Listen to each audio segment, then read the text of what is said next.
meeting of the Riverside Unified School District Board of Trustees. We've got a special workshop now preceding our full board meeting, and that is to hear a little bit more on the development of our local control and accountability plan. I don't think, we don't do the pledge yet, do we? Yes or no? No pledge?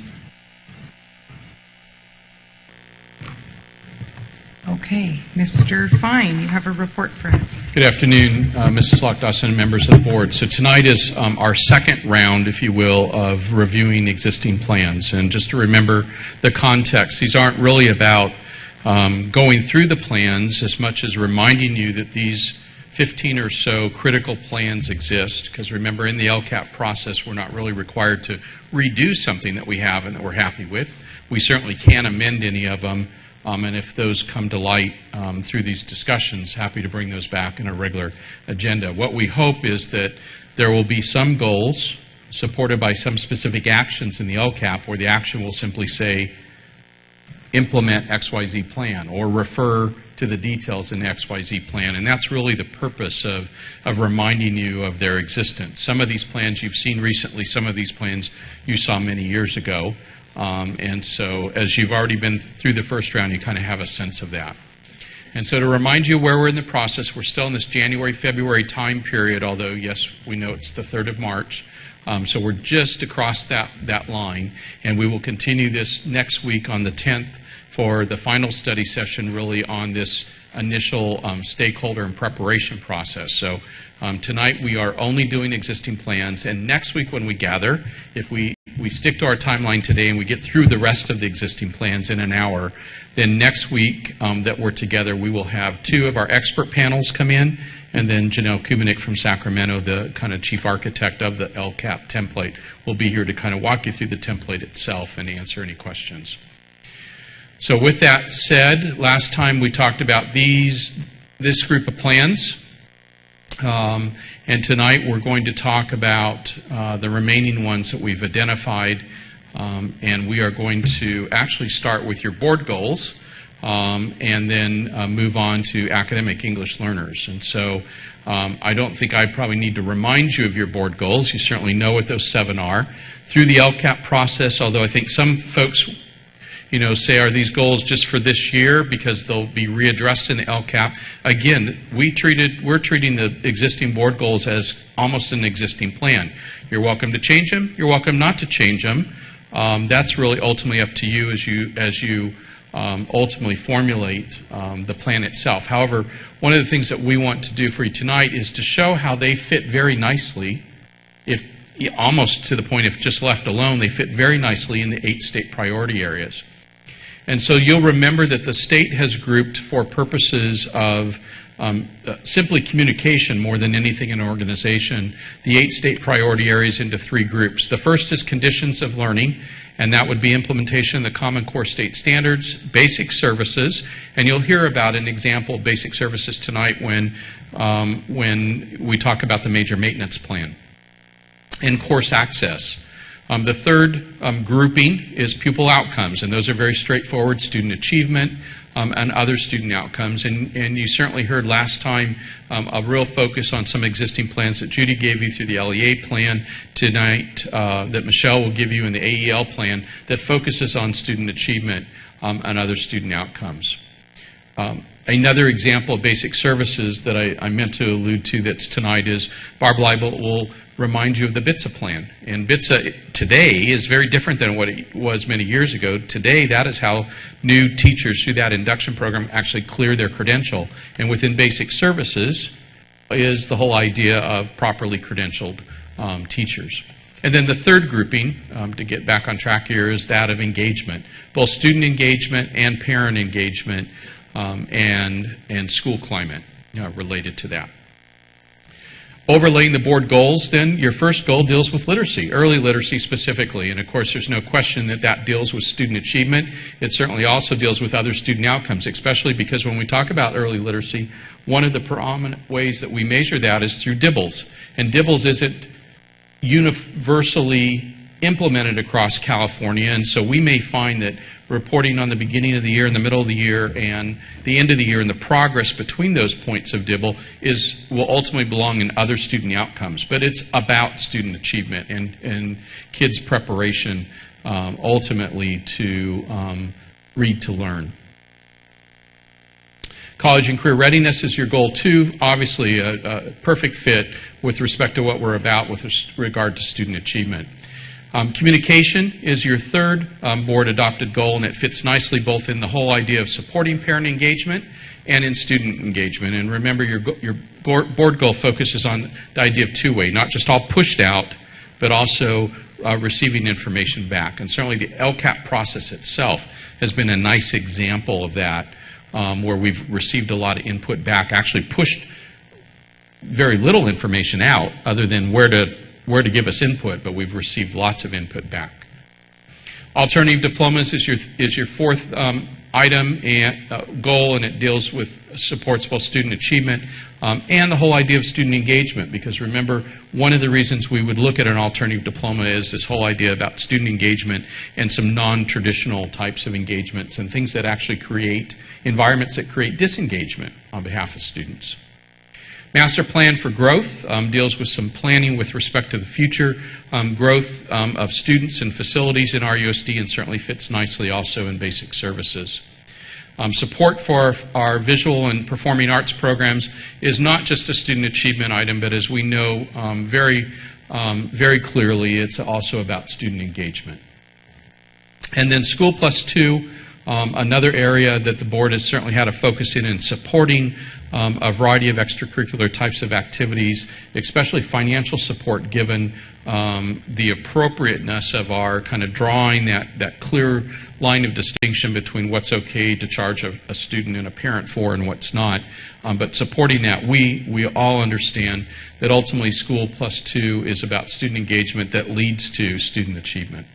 And so just some sense for you to understand that your existing board goals fit very nicely and map very nicely to many of the 8 state priority areas. And in fact, you can make a case that they map to all 8 state priority areas. What we've done here for you is really focused on those that has a very clear connection to, so you get a sense for that.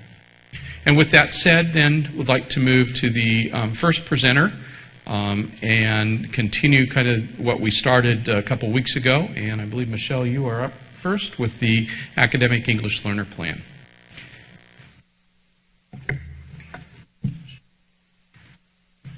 Good afternoon.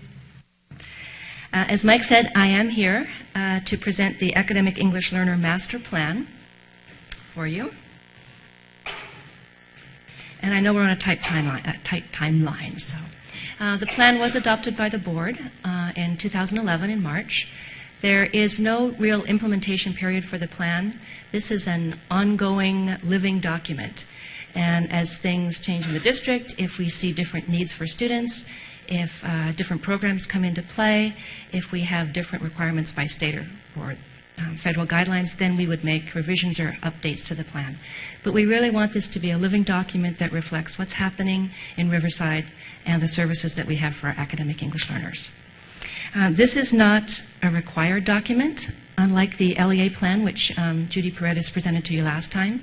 This is a document that we chose to develop and put in place in our district because we saw the need for a document that would serve as a guideline, so that at the district level and at site levels, we're implementing a consistent program for academic English learners. We think this will be particularly valuable as we move into the writing of the LCAP, because as Mike pointed out, there are already pieces in our plan that are written and put in place for academic English learners that we hope will serve as a starting point for the plan. And then, of course, the LCAP is going to serve and do the same thing for our plan every time we go back to revise or update. So we really hope that there we'll have a kind of a cyclical relationship between the two plans. So you can see that the purpose of the plan is really to serve as a guideline so that we're implementing effective instructional programs, that we can provide technical assistance to sites. We also want a plan that informs parents about programs and services that are in place for their children. And then, of course, we also do want to make sure that we are meeting state and federal requirements. No new policies have been created as a result of this plan. However, there are existing policies, rules, and procedures already in place for academic English learners. And as we pointed out, as we move through the LCAP writing and move through our services for academic English learners, as we see what needs may have to put in place, then we'll make modifications or we'll do updates to the plan. You might remember that in 2012 we had a federal program monitoring visit. We had to make changes to reclassification, and so that's when we updated the plan and brought those updates to the board.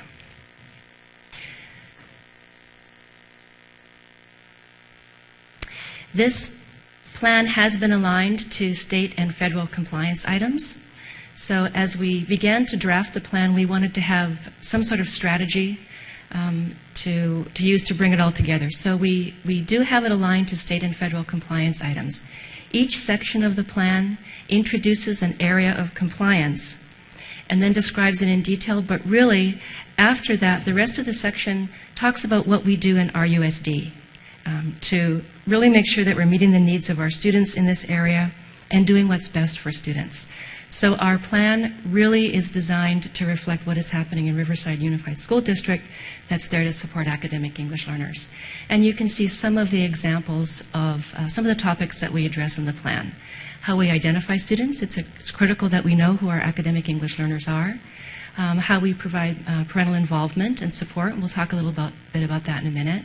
What instructional programs look like for our students, how we make sure that we have appropriate teachers in place, and how we make sure that students are being successful with ELD and other core curriculum. When we look at instructional programs, I want to point out that our plan describes some of the programs we already have in place for students, such as our dual language immersion program, our English 3D and AVID Excel programs at the secondary level, and our English language development summer school. All of those programs really work to make sure that we're developing academic language, academic register for our students, and really helping them to be successful. We also know that parent involvement is incredibly important, and so our plan talks about how our DLAC committee services our parents, but also other trainings that we have in place, such as Parent University, our Dad's University, and the annual Parent Summit, which this year will be March 22nd. Okay. When we talk about our disadvantaged students, the plan is written specifically to address the needs of academic English learners. And we know that closing the achievement gap is incredibly important for our students. So you can see some of the things that we do to make sure that our students are being successful. When we look at the state priority areas, I went ahead and redded, if that's a verb. We redded all of the areas because we feel that our plan really does address the 8 areas of priority that Mike talked about earlier. For example, student achievement. Of course, we want our academic English learners to be successful. We want to see that they're performing appropriately at proficient and advanced levels on standardized tests. But for our academic English learners, there are other benchmarks that we have to meet as well. For example, we want to make sure that they're acquiring language at an appropriate rate and at appropriate levels. So we want to make sure that they're acquiring English at a proficient or advanced level, and that we're also increasing our reclassification rates so that our students are demonstrating not only their proficiency in linguistically but also academically. When we talk about student engagement, we know that when disadvantaged students are given support through some of the classes that I talked about earlier, English 3D, AVID Elementary, AVID Excel, when they have those opportunities to be successful and begin to see themselves as successful learners, then we know that this certainly impacts their engagement in their school experience. So we see that students are more likely to attend on a regular basis. We see lower dropout rates and increased graduation rates when they feel that they are successful learners. We feel that our plan supports this. In terms of the Common Core state standards, our plan also certainly addresses this area.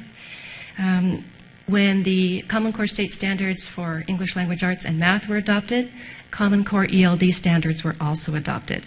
So the ELD standards are very closely integrated with the ELA standards.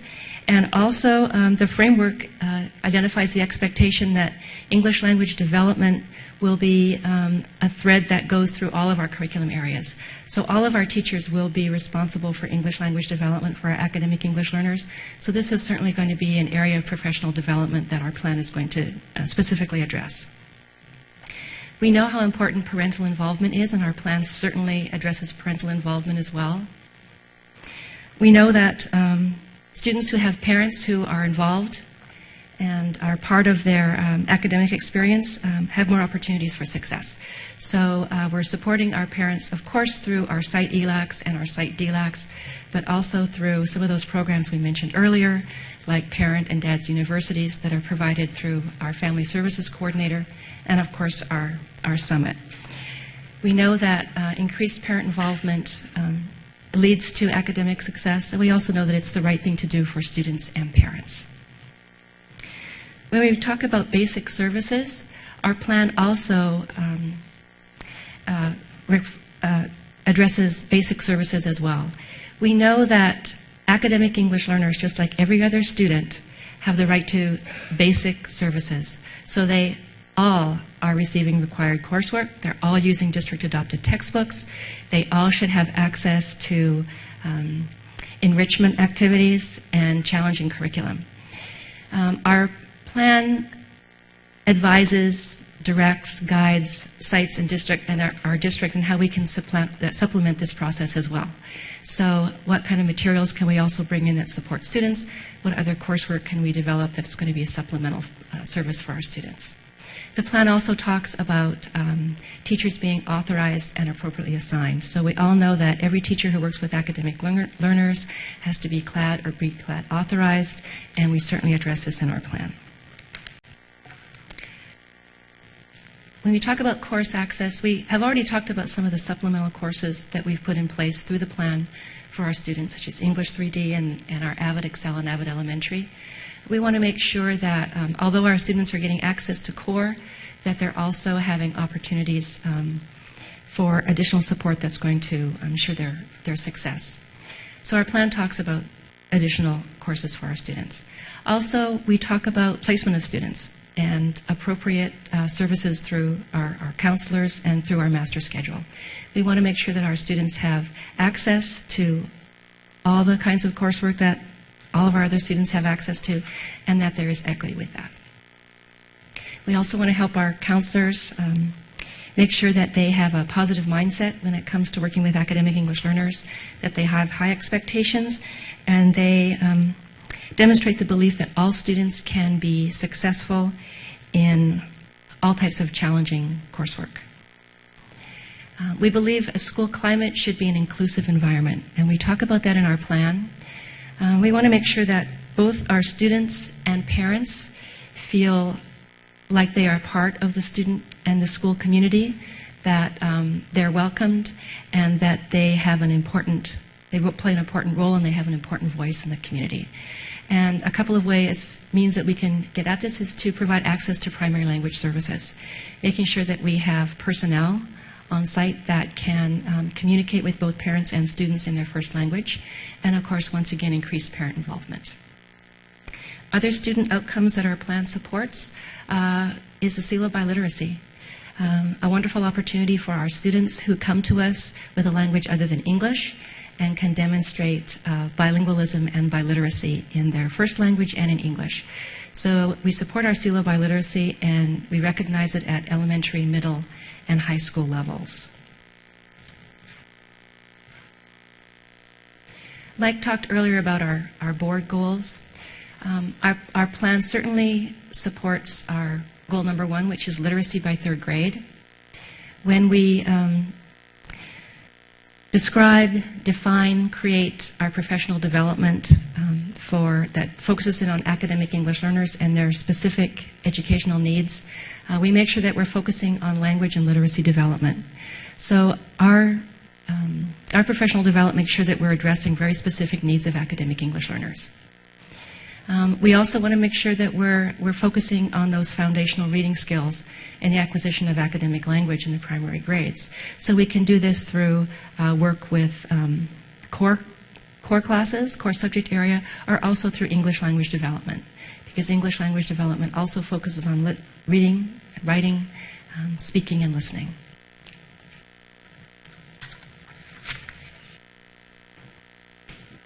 When we look at goal number 2, we certainly feel that our supplemental courses support goal number 2. Our Avid Elementary and Avid Excel classes, our strategic English 3D classes, and our ELD summer school programs at the secondary levels are designed to help students build academic language and academic register that is appropriate for college and career readiness. So when we look at the programs that we have in place as supplemental support, we really feel that we are meeting that, that preparation for college and career.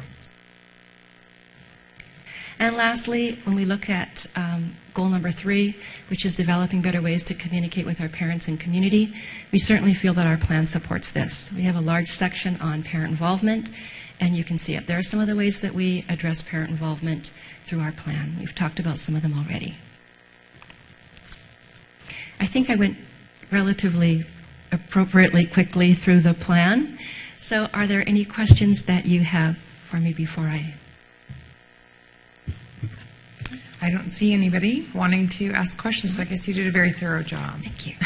Thank you, Michelle. Who's up next? Is Dr. Ermert? Dr. Ermert. Okay. Mrs. Lock-Dawson, Mr. Fine, members of the board. I'll try to do this briefly and stay within our timelines. Basically, the overview of the plan, the Blueprint for Action plan, as you know, is basically our plan for secondary education over the next 4 years. And this year was the first year of implementation, and we discussed with principals each principals meeting in terms of progress from school to school in the various areas that you see here. It was adopted in June of this past June, and here are the 4 basic areas that it covers. And as Mr. Fine mentioned earlier, you will see that this ties together very nicely with the state priorities as well as your particular board goals.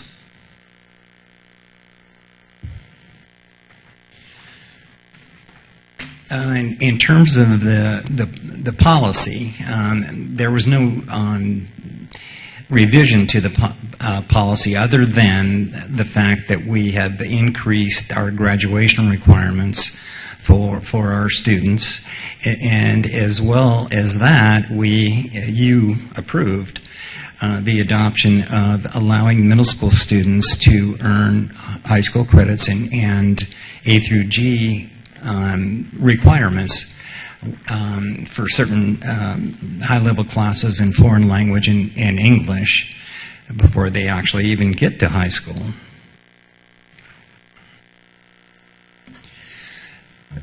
So in terms of compliance, the CDE requirements for a high school diploma are very, very basic, essentially just 150 units. The one thing that you really have to have is PE. Sounds kind of strange, but also within the core academic areas. So what you adopted some time ago when we brought this to you was the revision to our graduation requirements. A couple things happened here. Originally it was 215 credits. It's now 220, and what transpired was that the health requirement is no longer a requirement for those graduates that will graduate in 2016. That has been folded into the PE units. But the major addition, of course, was a third year of mathematics, which ties very nicely and actually is essential to our students progressing through A through G requirements. So, as I just mentioned, for UC, CSU minimum requirements of freshman admissions, these are the A through G areas. that are required. It's a total of 150 credits. So there's room for other opportunities for students, such as ASB, the arts. Well, that's one of the requirements, but also extracurricular activities. I think I skipped one. Okay, so for disadvantaged students, as a part of the Ed Trust study, and Mrs. Lock-Dawson, you'll remember this as a part of our steering committee,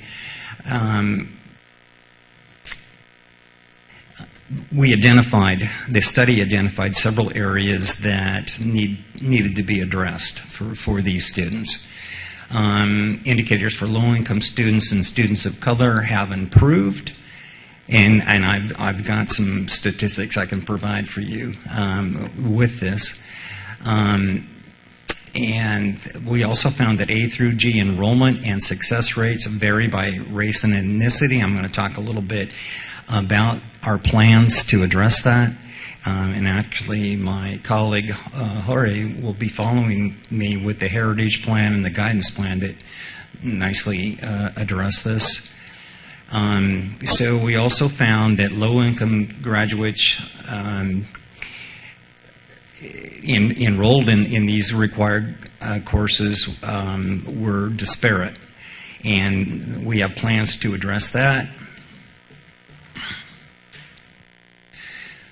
So as we look at the state priorities, as I mentioned, I don't know if I can use that verb that Michelle used, but we put red in all the circles, and I really believe this plan addresses each of those. And as you have seen, as we presented the plan to you, this essentially is a blueprint for success, not just for action for all of our students. In terms of state priorities, we're looking at share of students that are college and career ready, our heritage plan, our guidance plan, our analysis of already enrollment in A through G courses for all students, and especially those that are considered disadvantaged, have increased. And what we need to do, obviously, is monitor their progress through those courses and make sure that what often happens is they don't opt out. And we counsel parents and students regarding that. In terms of student engagement, we've seen a trend in terms of dropout rates for middle school and high schools, as well as graduation rates. I sent something last week to you. Early indicators are that our graduation rates have increased tremendously. In fact, I believe we'll find out in a month or so that our district met that requirement for API and AYP, and not only that, but each high school met their grad rate goal, and that's pretty impressive. A tribute to our principals and our staff at those levels. Obviously, School Plus 2 has been a major focus for us in terms of our student activities subcommittee. I think we've made some good progress. We have a lot more work to do, but one of the things we're implementing as we speak is a tracking system, some software that will allow us to accurately see which students are participating in at least 2 extracurricular activities, and not just they signed up on that first day of school for these clubs, but actually the attendance in their meetings. So we're pleased with that progress. School climate, I mentioned the suspension and expulsion rates are decreasing, And I'm just going to let you read through these because I think that I'm running out of time a little bit. And then here's the chart that we made to illustrate for the next 4 years your board goal number 2, which is to give high school students college and career readiness opportunities. As I mentioned, A through G enrollment is increasing, greater than the percentage that we projected for this year. And due to our efforts with the Heritage Plan as well as the guidance plans, our African American and Latino students are increasing enrollment in that. I mentioned the grad rates. And then the other thing that's very meaningful to our students is the fact that we have guaranteed enrollment at Riverside City College as well as Cal State San Bernardino if they meet these basic requirements. So we're pleased with that. Mentioned before was a Scholars Diploma. We're implementing that at 2 of our schools right now, EOC as well as STEM, and we plan to expand on that. Pending will be some type of honors diploma for students that complete their requirements and also complete their A through G completion. VAPA programs as was noted in Kim Kuhn's report at the last study session. We understand that the arts-based education, there's much research that shows as students are involved in that and participate in terms of their well-rounded experience, they are more successful. So we're continuing to attempt to expand in that area. And I mentioned School Plus 2. So with that, any questions? Oh, I don't see anybody. Dr. Ermert, thank you very much. Oh, wait, Mr. Hun has one. Hang on just one sec. Yep. Dr. Ermert? Dr. Ermert. We do have one. Can you go back to page 9 on that little chart you had, goal number 2, just so I understand what you're trying to be. Are you saying that by the school year 16-17, 100% of our students will be in A to G? Is that what it says? Or I'm not sure. Yeah, that's our goal. Okay. I understand that that's a lofty goal. But as a former coach, I don't mind lofty goals, but I'm concerned about realistic goals. I mean, you're asking me to put my name by voting on it that we're going to go from 35% to 100% in 4 years. That's great if that's what we're saying. I debated this chart with Mr. Fine's predecessor, and we agreed that the highest goal possible to achieve would be appropriate. So we will direct all our efforts toward that end. Well, again, lofty is great. Highest is wonderful, but the board, when they approve this, will be out there in the public saying, yep, we believe that by 2016, 100% of our African American and Latino students will be what? In A to G? Why wouldn't we expect that? I didn't say we didn't expect it. I want to know how you're going to implement it. Through the plans that we're implementing now as a part of the blueprint for action. Okay. Thank you, Dr. Ermert. Appreciate that. The next step would be Jorge Perez, and Jorge's going to talk to us a little bit about the Heritage Plan, which in part came out of some of the findings of our blueprint for action. Yes. Good evening, Mrs. Lockdawson, Mr. Fine, members of the board. I'll actually be speaking to you about 2 plans today. First being the Heritage Plan, then followed by the Counseling Plan.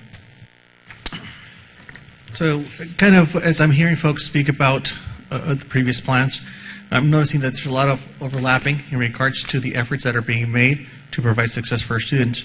So in regards to the Heritage Plan, as we looked at our systems of supports that we had in place for students who were not successful attaining college and career readiness, we noticed that there were support systems for academic English learners and also for special education students. But unfortunately, there was a group that did not have support, or we could not identify support systems for. And so this led to our focus on addressing the gaps and removing the barriers and improving support systems for our African American students in our district.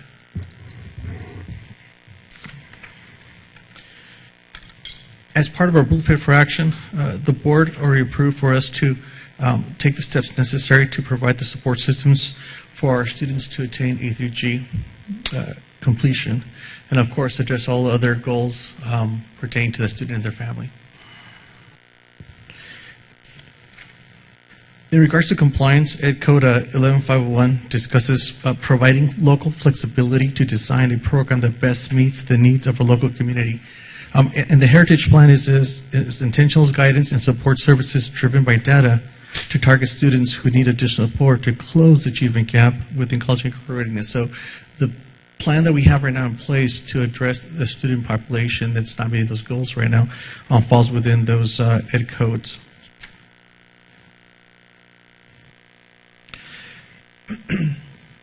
In regards to disadvantaged students, collaboration with district programs such as AVID, California Partnership Academies, athletics, it's providing the opportunity to provide support and resources to our students to meet their goals. So we're taking a holistic approach on providing these services to our kids, when in the past it was one group trying to address the issue. In regards to state priorities, I read it out, or I forgot what term we used. But for the most part, all of them, the one area I wasn't able to kind of pinpoint was implementation of Common Core State standards. But overall, every one of those areas is being addressed by the Heritage Plan. But in all honesty, as I sat here listening to others present, you start to make the connections of how these could all be interrelated. And I almost feel that if I were to go back and look at it a little bit closer, we could probably have everything read it out for you. So in regards to state priorities, one example is counselors work with students in community programs to assist students in reaching graduation and A through G completion goals with the options that best fit their unique needs. So when we're talking about student achievement, it's the unique achievement by those individuals. Every student will have their own specific set of achievement goals that they need to attain, but at the same time we have common goals that we want to share with all of our students and families. The Heritage Plan provides a coordinated focus between a designated site contact, in other words, a lead teacher at each site, a school counselor, and program facilitator to provide support. And so this provides the opportunity under other student outcomes that we have for our students of receiving support and in themselves being more active members of our community. Parent involvement. Part of our focus with the Heritage Plan is to ensure that parents are informed, but that they're also active participants in our students' plans too. So efforts to seek parent input and promotion of parental participation is a vital component of the success of the Heritage Plan. And we're doing this not necessarily just with our school sites, but with our community members and organizations also. Moving on to the board goals. Goal number 2, we will give high school students college and career readiness opportunities. In regards to this goal, in the last, what we've done is quite a few unique things for this specific group. We partner with student support programs such as the Early Academic Outreach Program at UC Riverside, Greek organizations such as the Deltas and the Alphas, UCR's Black alumni members, African student programs, and others to utilize communication networks and to disseminate information about college entrance courses, exams, and the application process. So once again, it's coming together as a community, not just as a district, but as a whole. Goal number 3, we will develop better ways to communicate with our parents and community. So one of the ways that we're approaching this through the Heritage Plan is remember that it's not just a focus on a specific group of kids or students that are African American descent, but also the students that pertain to various groups such as ELAC. So we do have African American students that are part of our academic English learners and are part of our foster year students too. So we're bringing in parents from different groups together to ensure that we all address the same common issues. And that ends my presentation of our Heritage Plan. Any questions? Does anybody have any questions about the Heritage Plan? Or can Mr. Perez move right on to the guidance? Yes. Just one comment to remind you that in part that this first year of the Heritage Plan was a pilot. Yes. It was a group it wasn't a small group of kids to focus on. It was a meaty enough group that we knew it would present some challenges for us to learn how to really get to really name a need and why they weren't meeting A through G. And so that's why we started with this one subgroup as a pilot. We want to learn from what we've done with the Heritage Plan so that we can now expand that to other subgroups. And Jorge certainly alluded to that, but I want to remind you of its context. It started with, I keep forgetting the number, 837 junior and seniors, which we knew was not small enough that it could just slip by, but it was meaty enough that it would really challenge us to figure out what do we need to do different to figure out why they were shy 1 or 2 or 3, whatever the case may be, classes in that A through G sequence. Yeah. And these approaches, like Mr. Frank stated, are approaches that can be applied to any subgroup of kids out there. Once we identify that there's a need for it, we can look at different groups to provide those services to them to hopefully raise our A through G completion rates. Okay. Thank you, Mr. Perez. Would you like to move on to your next presentation on guidance? In addition to the Heritage Plan, students also receiving support services through our district's counseling and support services plan. So the plan was adopted in July 2007, and the school counseling and support services program was the first district-wide counseling plan that we have had. It was first spurred by Assembly Bill 1802, which was legislation for supplemental counseling funding to reduce counselor ratios and increase student services.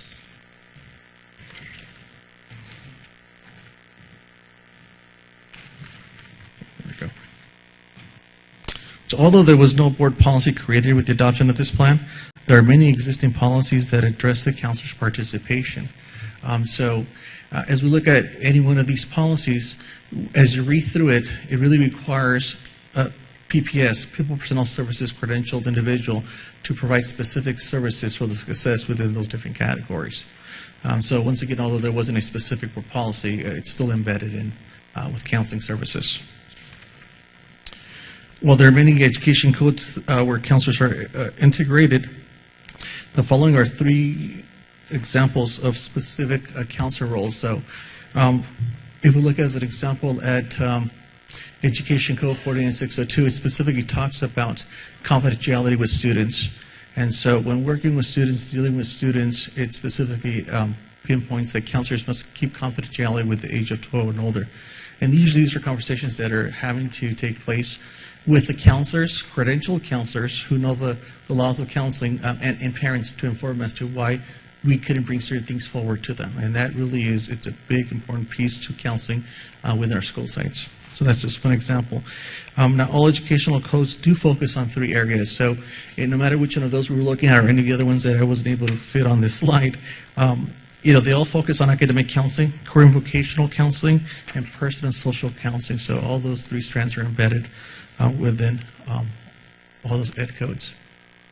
Number 4, disadvantaged students. I have listed 4 ways counseling services affect disadvantaged students. One of the area that overlaps is the increase of A through G enrollment and graduation rates. So as we're looking at students across the board, that's the common theme that we're seeing from every subgroup that's out there based on poverty, based on academic inquiry and language fluency. It's the A through G attainment by the students who fall within the disadvantaged students definition.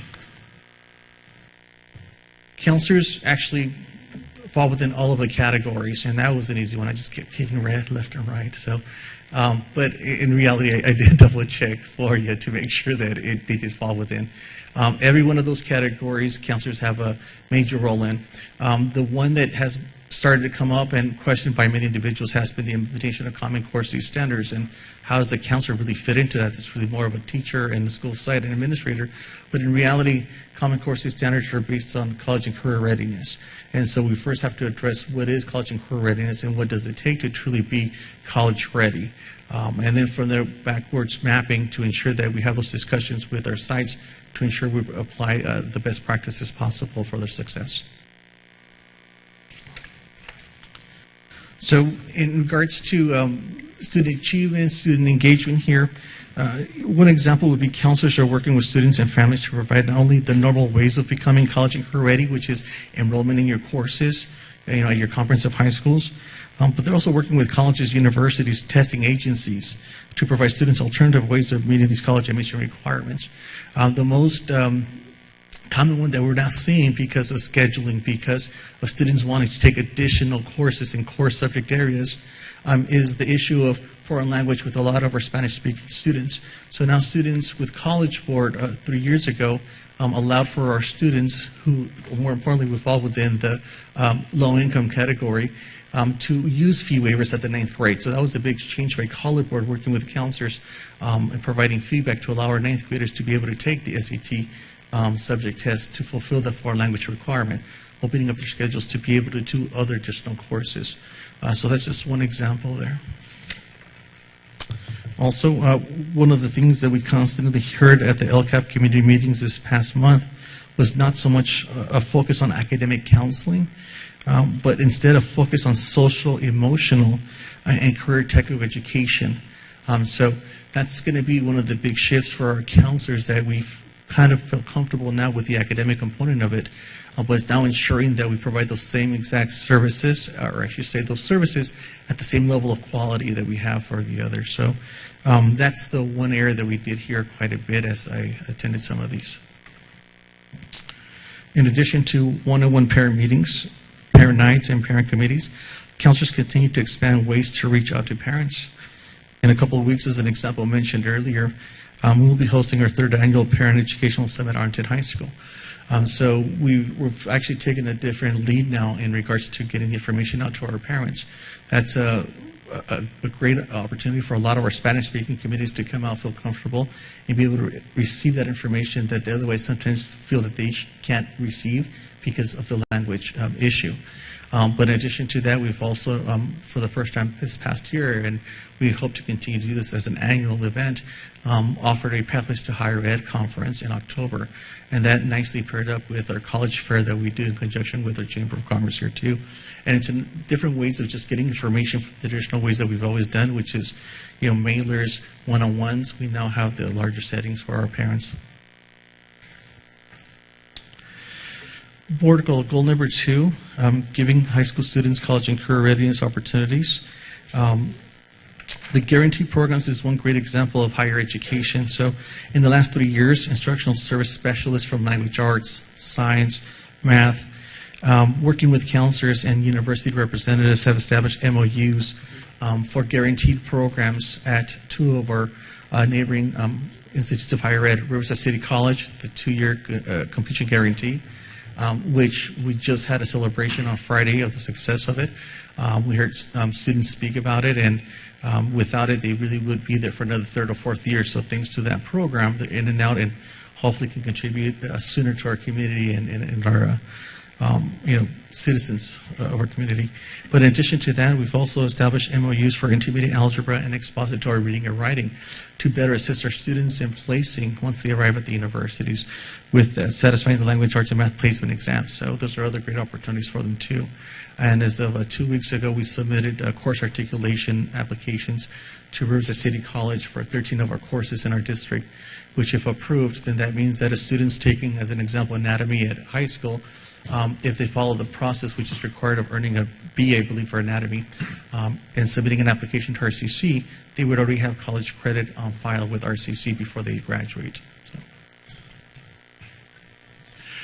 Or goal number 3, we will develop better ways to communicate with our parents and community. So examples of this, programs and counseling services are provided to engage and increase parent participation. Examples, once again, parent information nights, DLAC, ELAC, and as we just spoke about, also the Heritage Plan now being a new plan that we have to provide parent information. So, goal number 4, adopting multiple alternative diplomas for high school graduation. Counselors are working with district and community partners to find services that will better assist students and support their goals. So one example of this is looking at alternative ways of actually being able to satisfy your graduation requirements, not necessarily just by going through a comprehensive high school or the Education Options Center, but there are many different programs out there that are now coming out that provide students that opportunity to do online courses if we're not able to offer it. Working with parents and students to look at alternatives in regards to satisfying requirements for A through G. So we talked about, Dr. Emmer mentioned that it's proposed for A through G diploma. We do have the Scholars Diploma, but also in working with counselors and our teachers, there's discussion right now of doing a CTE certificate that can act as a resume for students to take onto the workforce upon graduation.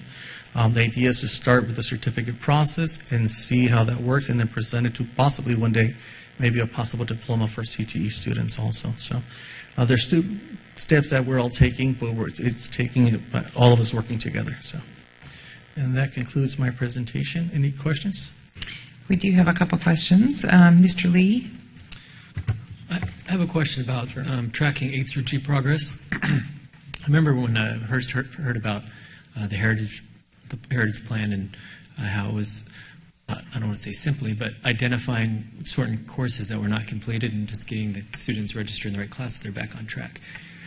With Haiku, can a student go on and check to see what progress they're making through A to G and see, these have been completed, these are in progress, these are left? Sure. So a parent can go on at any time so they're not reliant on a counselor? We actually have multiple ways of parents being able to look at that. Parent portal is one of them. Dashboard is another two. We had that discussion last year with our administrators, counselors, and staff in regards as to why it's in our benefit to actually have to in this moment. For me personally, having worked at Ramona High School previously as a counselor with academic English learners, and myself, the way that I usually learn is I color code everything. So for me, dashboard would work really well to try and determine, even if they couldn't read necessarily the message, knowing that red means bad. For a parent, that was an easy way for me to communicate to them also. Sometimes our parents also don't have email addresses, and so for those parents that didn't have email addresses, they were able to actually stop by our school, go to the library, or any other place, the library in their community, and be able to log onto a dashboard without having to need that email address and being able to see that themselves too. So not only is that available to our parents, but it's also available to our students too. The new item that we've introduced now to students is career cruising, which allows students to also be able to see where they're at with certain courses and whether or not those courses can actually really fit within their goals. So if they do the career interest inventory, it tells them specifically what kind of classes they would need to reach that goal of becoming that profession, what universities offer, and they can backwards map to figure out what classes they should be taking in high school. And then that they can kind of double check with our dashboard or any of our other programs. Can we track on how often parents are logging into the system? Like, are they using it? That would have to be a question for information technology services to whether or not we can track that. I know for career cruising we can for the students, but in regards to how often do they go in, I wouldn't be able to give you that answer right now. I could look into it, but it would have to be me speaking to our information technology services office. Mr. Hunt has a question. Mr. Perez, I was just wondering, as you're looking at the college preparedness, not to get too much into specifics yet, but at the 3 LCAPs that I went to that were on high school campuses, King, Arlington, and Poly, each one of them, students talked about they didn't feel prepared on how to apply to college, how to do the FAFSA, how to go for the grants and scholarships and all that. Is your plan going to begin to look into more of that, or is that more anecdotal, do you think? Are there tools out there now? Or? We have addressed those issues, and actually Cash for College workshops just ended last month in February. So we actually offered 13 Cash for College workshops in partnership with Riverside City College and under the Completion Council umbrella in partnership with Albert and neighboring districts. Albert offered, I believe it was 3 themselves, and the way the Cash for College works is that our kids can go to theirs, their kids can come to ours. The partnership that we have with the universities is that they provide a financial aid officer to answer any technical questions they may have at all of these workshops. In addition to that, to support our students, those especially that need financial aid the most, by registering our workshops with the California Student Aid Commission, what it allows us to do is that for that cohort, as long as we have 25 in that evening that are present, that are logged on, they qualify for a $1,000 scholarship from the cohort. So that's been our one approach to working with financial aid in the FAFSA workshops. The college applications, we just started to kind of roll it out. We're asking the school sites that are offering workshops, such as an example, Ramona High School with Scott Lockman. He does a application workshop night usually in October or September, and then he's opened it up. He sent emails out and to advertise throughout the district to our students and families, and he had turnouts come in, and this is the first year that we actually had to pay. Out of his budget, he paid to have an interpreter present just because he had a large showing of Spanish-speaking families also, too. Very good. Thank you, Mr. President. Thank you, Mr. Perez. And just real quick, let me just ask you, so we didn't have a counseling plan prior to 2007, and the nexus for that was the law that changed it? Yeah, there was nothing on the books in regards to having a formal counseling plan. Okay. We had counselors, but there was nothing on. No comprehensive plan for the district. Exactly. Thank you. All right. Thanks very much. I think we have time for one more speaker, saving the last but not least. Ms. Leibold is going to speak to us. We're going to skip Kirk's presentation for a little bit later, and you're going to talk to us about the beginning teacher support system, correct? Yes, thank you. Okay. And I will aim for 4 minutes. Hold on to your hats. Here we go. Thank you. With all respect, I'm not going to read the slides to you. I'm going to put them up. I'm taking it you do have them in front of you. And I will just add in extra information as needed. Overview of the plan adopted by the board. As Mike noted in his opening comments, BITS has been around a long time. We started with our own grant in 1997. In 2002, we switched to credentialing. Teaching is unique, as when I presented to Mrs. Cloud and Mrs. Locke-Dawson at the Board Instructional Committee, and that is what we term a flatline profession. We have brand new novice teachers come in, and they are expected to perform at the exact same level as the 25-year veteran who's State Teacher of the Year, who happens to be next door to them. Our teachers come in with a strong base of knowledge, but we have to remember it's a base of knowledge. They are not finished in their professional development. Due to the early successes of the BITSA program, it transitioned to credentialing in 2002 for general ed, and then moved on to credentialing for special education in 2010. Policy that was created through the board is, please know that we are an accredited licensed agency for both clear multiple subject and single subject credentials. And for special education in 2010, we received full accreditation for the fields of mild moderate, moderate severe, and early childhood specialist. For compliance with the relationship plan to existing legal requirements, if you read the bottom of the credential for both our general education and our special education teachers, it's very simple. It says the following: this credential may not be renewed. It may only be cleared through an accredited induction program, which is what BITSA is. We are an induction program. They kept the BITSA moniker just because it had become known up and down throughout the state. In regards to disadvantaged students, please know that our teachers are asked and directed to focus directly on these students. I work hand in hand with both our AVID program, our academic English learners, our Heritage Plan, and so on. Quickly here. State priorities, as Michelle said, I read everything except course access. I do not have direct work with that, but otherwise, in regards to state priorities, the novice teachers in our program are directly required for the 2 years of the program to work with parental involvement, student engagement, student achievement, heavy dose of school climate, especially their own classroom environment, ensuring that they understand all of the basic services that are available to students at their site and from RUSD as a district. And of course, we're working with all of them on successful implementation of the Common Core standards during this transition year and on into next year. Our teachers look at all data that comes out very closely for their students that they serve. They have to identify students who are perhaps on the verge of dropping out or could be at risk, and then they work with those students directly through more teacher engagement and, most importantly, through parental involvement and contact. They will tell you that the mantra that we chant within our program is we do not care if they are pre-K or if they are 18 years old, we contact the parents. It is required within our program.